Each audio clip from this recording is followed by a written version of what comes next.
Welcome to Mexico Unexplained, where we will explore the magic, the mysteries, and the miracles of Mexico. This series presents information based partly on theory and conjecture. The podcaster's purpose is to suggest some possible explanation, but not necessarily the only ones to the subjects we will examine. Here is your host, Robert Bitto. Welcome, and muy bienvenidos to episode number 38 of Mexico Unexplained, where we examine the magic, the mysteries, and the miracles of Mexico. I'm your host, Robert Bitto. The Aztecs called this place Tlahuitzcalpantecutli, the Temple of the Morningstar. It is a massive pyramid in the center of the ancient city of Tula, the civic ceremonial capital of the Toltecs. On top of the pyramid are curious stone carvings. They are giants. Standing over 15 feet tall and weighing several tons each, these basalt carvings in human form are the masters of all they survey. Called the Atlantean statues, or in Spanish, Los Atlantes, these huge sculptures are perhaps the most enigmatic surviving artifacts of the Toltec civilization, which ruled central Mexico about 1,000 years ago. No one knows how these figures were made or how they were transported to the top of the pyramid. Please go to MexicoUnexplained.com to see pictures of these colossal figures. In order to understand the Atlantean figures, we must first understand the context in which we find them.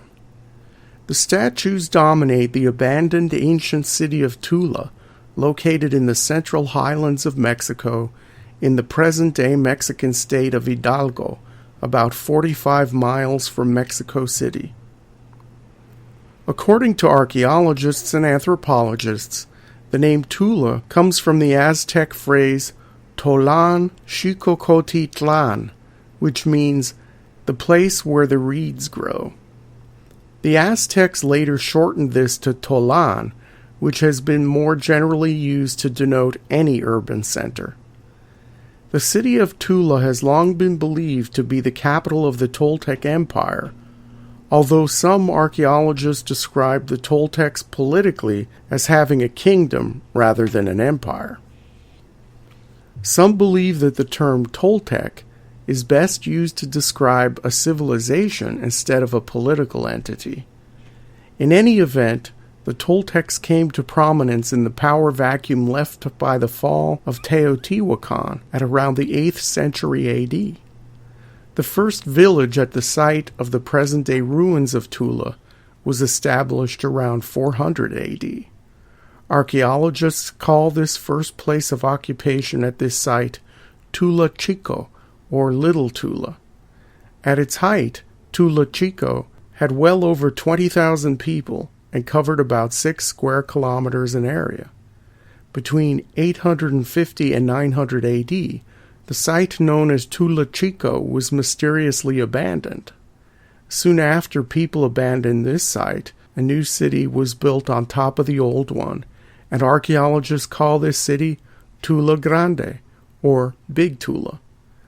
This new Tula grew to be the largest city in Mexico at its height around 1,000 years ago, with an urban population of over 50,000, with 20 or so thousand people living in the immediate countryside surrounding the city. The extended urban area stretched to about 1,000 square kilometers. As the center of trade, some believe that half of the population of Tula was engaged in some sort of craft production, including work in stone and ceramics. In fact, the very word Toltec in the Nahuatl language of the Aztecs means skilled worker, which later broadly meant urban person. The items produced in Tula were traded for goods coming from distant places, such as Costa Rica. The influence of the Toltec civilization in Mexico can be seen as far away as the Yucatan, specifically at the sites of Chichen Itza and Mayapan. In the former set of ruins, we also see Atlantean figures at the Temple of the Warriors, but they are smaller in scale compared to the ones found at Tula. Archaeologists have debated for years about whether or not the sites identified as Toltec in the faraway Yucatan were just copying Tula, were colonies of the city, or were conquered by it. All can agree and plainly see the strong influence coming from the Toltecs of central Mexico, including the smaller Atlanteans. Whether a trading empire, influential kingdom city-state, or cultural movement, the Toltec civilization ended with the fall of Tula to outside northern invaders sometime in the 12th century. Most of the living quarters around the ceremonial center were abandoned by 1150 AD, and there is evidence of a huge fire sweeping through the city at about this time, along with the destruction and looting of much of the massive buildings of Tula. A disputed kings list created by ethnohistorians show that the last ruler of Tula, and perhaps the Toltec civilization, was a king called Acatl Topolitzin, and the last year of his rule was 1179 AD. In the 1400s, one of the early rulers of the Aztec Empire, a king called Itzcoatl, burned all the books related to the Toltecs. Much knowledge about Tula and the Atlantean statues was lost as a result of this ruler's zeal to get rid of all things from the previous civilization that might have challenged his power or legitimacy. When the Spanish arrived in Mexico in the early 16th century, Tula was occupied by a fraction of the population it had once had, and most of the people were ethnically Aztec, as the surrounding lands were part of the Aztec Empire. The city never saw its former glory again. Early Spanish chroniclers noted that craftspeople still lived in Tula, creating things out of stone, feathers, and pottery.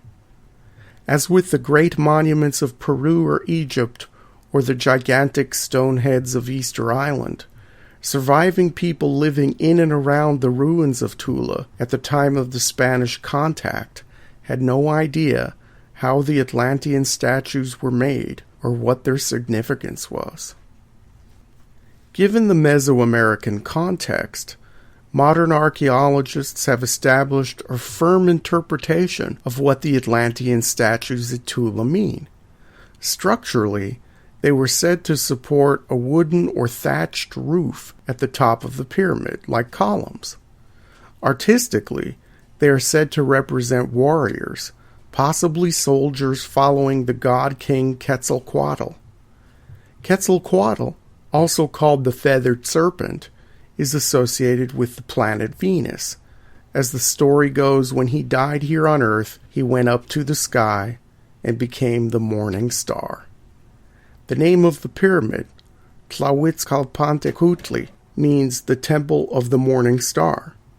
The statues, according to archaeologists, are wearing hats of snake skin and feathers, solidifying the claim to be associated with the feathered serpent god. The colossal figures have breastplates in the shape of butterflies, also symbolic of Quetzalcoatl, shields on their backs, and they are carrying weapons. The conclusion is that the statues represent warriors. Further support is given to the warlike nature of the figures by the association made with their counterparts. The similar figures found in the Yucatan can be found in a place called the Temple of the Warriors. Whatever their definitive purpose, the Atlantean figurines took much time to make, and for that reason alone, they are very significant. In the modern age, we are just a little unclear as to their exact meaning. In the 1970s, alternative theories about the Toltecs and the Atlantean figures began to emerge. Before we begin this part of the podcast, we must explain that the word Atlantean was given to these statues because of their supposed stance and their similarity to load-bearing figures of the mythical character Atlas of the Old World. Many people misinterpret the very word Atlantean to mean that the statues had a direct connection to the fabled lost continent of Atlantis. The meaning and origin of the word aside, Researchers in the alternative histories and ancient astronauts fields have tied these statues to everything from a forgotten super-civilization that spanned the earth before the biblical flood to ancient extraterrestrials. One online researcher has connected the word Tula with the ancient reference to Thule, a mythical island on par with the lost continents of Atlantis or Lemuria. The early Greek astronomer Geminus of Rhodes first mentions the mythical land of Thule a few centuries before Christ and calls it, quote, the place where the sun goes to rest, end quote. This would place Thule somewhere in the Atlantic Ocean or beyond. This mythical western land was later referenced by the Roman poet Virgil in his 29 BC four-book work, The Georgics, in which he introduces Ultima Thule, which is poetically described as a faraway land or unattainable goal. Did these ancients, writing over 2,000 years ago, know of a lost continent whose refugees founded a Mexican civilization? Mainstream academia, of course, says no.